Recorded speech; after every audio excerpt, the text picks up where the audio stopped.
আসসালামু আলাইকুম প্রিয় সপ্তম শ্রেণীর শিক্ষার্থীরা। আজ তোমাদের জীবন ও জীবিকা সাজেশন নিয়ে আসছি। তো জীবন ও জীবিকাতে তোমরা মেনলি যে বিষয়টা করবে, তো সেটা হচ্ছে জীবন ও জীবিকা তোমরা বইয়ে আসলে বই যদি পড়তে যাও, বোর্ডের যে মেইন বই, ওইটাতে কিন্তু তেমন কিছু গুছিয়ে বা সাজিয়ে পাবে না। তো তোমাদের কোনো না কোনোভাবে যে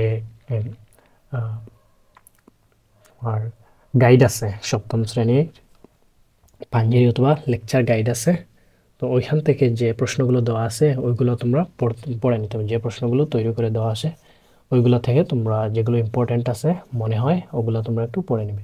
তো আমি এখানে যেগুলো ইম্পর্ট্যান্ট লেকচার গাইড থেকে হ্যাঁ দেখিয়ে দিব। তো তোমরা হচ্ছে লেকচার গাইডটা যাদের আছে তো তা দেখে নিও, এখান থেকে মিলিয়ে মিলিয়ে তোমরা মার্ক করে পড়ে নিও। আর যাদের নাই তোমরা হচ্ছে অনলাইন থেকে কালেক্ট করে নিতে পারো। অনলাইন থেকে আমার একটা ভিডিওতে দেওয়া আছে কীভাবে অনলাইন থেকে কালেক্ট করতে হয়, ঠিক আছে? তো তোমরা কালেক্ট করে নিতে পারো। তো শুরু করা যাক, আসলে কী কী ইম্পর্ট্যান্ট আছে।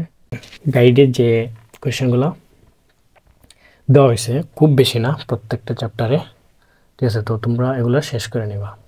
তো অ্যাকচুয়ালি তোমরা গাইডে থেকে এমসিকিউ তো সব অবশ্যই পড়বাই, এমসিকিউ আর এক কথায় উত্তর সব পড়বা, ঠিক আছে? এরপর আসে আমাদের সংক্ষিপ্ত প্রশ্ন উত্তর। তো আগেই বলেছি যে প্রতিটা চ্যাপ্টারে খুব একটা বেশি কিন্তু কোয়েশ্চন না, ঠিক আছে? এরপরেও আমি যেগুলো লেস ইম্পর্ট্যান্ট আছে ওইগুলো কিন্তু দেই নাই, দেখো। তো এখানে তোমরা 1 নম্বর পড়বা সাইবার সিকিউরিটির 2টা কাজ। সাইবার সিকিউরিটি কী, ডিজিটাল মার্কেটিং কী, হ্যাঁ, এলিয়েন কী, এরপর হচ্ছে ব্লুটুথ কি। এটা অতটা ইম্পর্টেন্ট না, ব্লুটুথ তো তোমরা সবাই জানোই, 2টা ডিভাইসের মধ্যে ওয়্যারলেস কানেকশন। এগুলো তোমরা একটু দেখে নিও, পড়ে নিও। এরপর হচ্ছে বড় প্রশ্ন দৃশ্যপটবিহীন আইওটি প্রযুক্তি আর হচ্ছে তোমার সাইবার অপরাধীতে এই যে সাইবার সিকিউরিটি প্রযুক্তির ভূমিকা, এটা কিন্তু খুব ইম্পর্ট্যান্ট।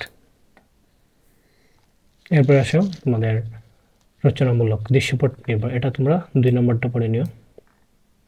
এরপর আসো পরবর্তী চ্যাপ্টারে আর্থিক ভাবনা, তো এমসিকিউ সব পড়ব, এক কথা উত্তর সব। এখান থেকে লেনদেন কি এটা পড়বা, নৈতিকতা বলতে কি বুঝো এটাও পড়বা, আর্থিক লেনদেনের ক্ষেত্রে নৈতিকতা খুবই গুরুত্বপূর্ণ, এটাও পড়বা। এরপর হচ্ছে লেনদেনের ক্ষেত্রে লক্ষণীয় অনুসরণীয় খুব ইম্পর্ট্যান্ট। এরপর হচ্ছে তোমাদের লেনদেন হয় এবং লেনদেন নয়, এরকম 2টি উদাহরণ। এই কোশ্চেনগুলো এই চ্যাপ্টার থেকে পড়বা। এরপর আসো দৃশ্যপটবিহীন রচনামূলক আর্থিক লেনদেন কি বলতে কি বুঝো, আর্থিক লেনদেনের নৈতিকতার ধারণা বুঝিয়ে লেখো, লেনদেন বলতে কি বোঝা, এটা কিন্তু ইম্পর্টেন্ট এগুলো। এরপর আসে এই যে আর্থিক লেনদেনের নৈতিকতার গুরুত্ব বলতে কি বোঝো, এটা কিন্তু এখান এটা থেকেই কিন্তু হয়ে যাবে, সো এটা পড়ার দরকার নেই। এরপর আসো আর্থিক লেনদেনের ক্ষেত্রে কি কি যুক্তি আছে, এটা খুব ইম্পর্টেন্ট, এটা পড়বা। আচ্ছা, আরেকটা বিষয় বলে রাখি, তো তোমরা হচ্ছে দৃশ্যপটবিহীন যে রচনামূলক প্রশ্নগুলো, বড় প্রশ্ন এই যে এই টাইপের, ঠিক আছে, এগুলো তোমরা কিন্তু ভালোভাবে পড়বা, মানে মুখস্থ টাইপের, যাতে লিখতে পারো, মনে রাখার জন্য পড়বা, মুখস্থ করে ফেলবা, ঠিক আছে? এগুলা তো এগুলা থেকে যদি তোমরা মুখস্থ করে ফেলো সব, তাহলে তোমাদের একটা সুবিধা হবে যে এই যে দৃশ্যপট নির্ভর যেগুলো আছে, তো এখানেও কিন্তু যে তোমাদের বর্ণনাটা দিতে বলে, হ্যাঁ, ওইটা কিন্তু এগুলোর ভিতরে থেকেই আসবে, মানে এগুলোর ভিতরে তোমাকে কিন্তু ডিফাইন বা তোমাকে খুঁজে বের করতে হবে আসলে এখানে কি বলা আছে, ঠিক আছে? তো এখানে একটা উদ্দীপক দেওয়া থাকবে, উদ্দীপক থেকে তুমি ঘটনা কি বলা আছে এটা তুমি অনুধাবন করে নিতে হবে বা বুঝে নিতে হবে। তো ওই বুঝে নিয়ে তুমি যে বিষয়ে দৃশ্যপটবিহীন যে রচনামূলক প্রশ্ন মুখস্থ করছো ওই বিষয়ে প্রশ্নের উত্তরটা তোমরা লিখে দিবা, ঠিক আছে? তো দেখো, স্বপ্নার বাবা লেনদেনের ক্ষেত্রে যৌক্তিকতা বজায় কি কি কাজ করা প্রয়োজন, এই উদ্দীপকে একটা দিছে, হ্যাঁ। তো ক নম্বর আমি একটা বুঝিয়ে দিই। তো এটাতে দেখো যে কি কি যৌক্তিকতা বজায় কি কি কাজ করা প্রয়োজন, তো এটা আসলে দেখো এই যে এখানে কিন্তু 6 নম্বরের সাথে মিলে যায়। তো ঠিক আছে, এইভাবে কিন্তু প্রত্যেকটা আনসার, তো আমি একটা বুঝিয়ে বললাম আর কি। তোমরা যদি এগুলো কিন্তু ভালোভাবে পড়বা, এগুলো খুবই ভালোভাবে মুখস্থ করবা, দেন এগুলাতে গিয়ে কি করবা, এগুলাতে গিয়ে তোমরা একটু মিলিয়ে মিলিয়ে দেখবা। তো এখানে কিন্তু কোয়েশ্চেনের উত্তর দেওয়া আছে, তো এগুলো কিন্তু মুখস্থ করার দরকার নেই, এগুলো কিন্তু মুখস্থ করে টাইম নষ্ট করবা না। তো এগুলো জাস্ট হচ্ছে আমি ইম্পর্টেন্স দিয়ে দিছি। তো এগুলোর সাথে তোমরা ওইখানে যে আগে যে পড়েছো ওইটার সাথে মিলিয়ে একটু দেখে নিবা আর কি। তো তোমরা যদি দেখা যায় যে দৃশ্যপট নির্ভর এগুলো যদি মুখস্থ করতে যাও বা পড়ে সময় নষ্ট করতে যাও, তাহলে কিন্তু দেখবা সব শেষ করতে পারবে না। এই এই জিনিসটা কিন্তু প্রতি চ্যাপ্টারে প্রতিটা সাবজেক্টের ক্ষেত্রে খেয়াল রাখবা, ঠিক আছে? তো এটা পড়বা। তারপর হচ্ছে 2 নম্বর আসা, এটা পড়বা। এই চ্যাপ্টার শেষ। এখন আসে আমার জীবনের লক্ষ্য। তো এখানে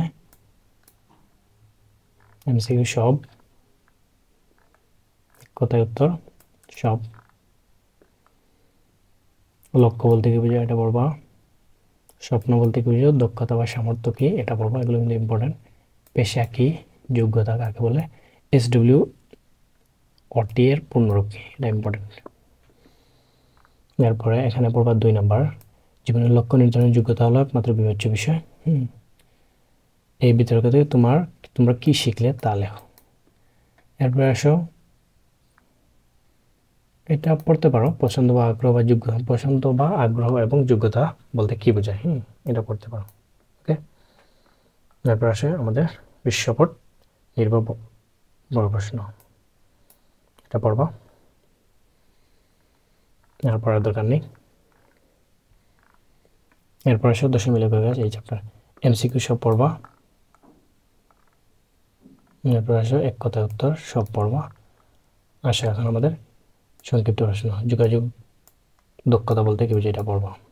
6 অনুযায়ী সমস্যা সমাধানের ধাপগুলো, এটা খুবই ইম্পর্টেন্ট, খুবই খুবই ইম্পর্টেন্ট। 6টা যদি সংক্ষিপ্ত যদি বলে তাহলে তাহলে বলবে যে 6টা D লেখো। আর যদি বড় প্রশ্নে বলে তাহলে এই যে 6টা দিয়ে একটু মানে বর্ণনা দিয়ে লিখতে বলতে পারে।